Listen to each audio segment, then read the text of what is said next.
бүгін сендер апаларымнан көрдіңдер ме? Көрпе жасау дегенді құрақ құрап көрпе жасайды апаларың жасай ма? Сендер көрдіңдер ме? Бізде апалар деген көрпе жасайды. Біреуісі үстіге жамылатын көрпе, біреуісі жерде төселетін көрпе. Төселетін көрпенің аяқ түрі оюларын жасайды. Сендерге бүгін жамылатын көрпе көрсетейін.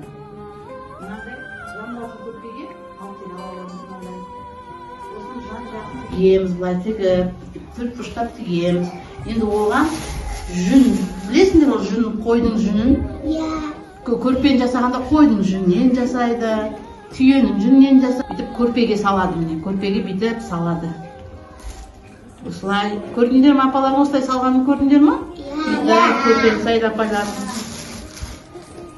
Міне бүгін деген деп енді мына жерден бүйтіп мына жерде тігілмейді мына жер. Соны былай кіргіземіз бүйтіп. Мына жағындағын былай салып мына жерін кіргіземіз бүйтіп.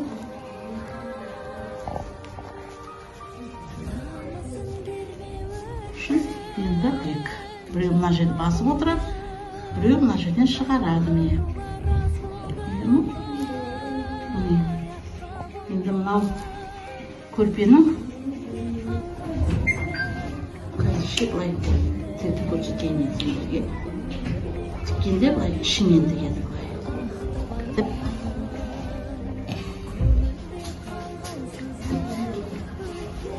Тігеміз.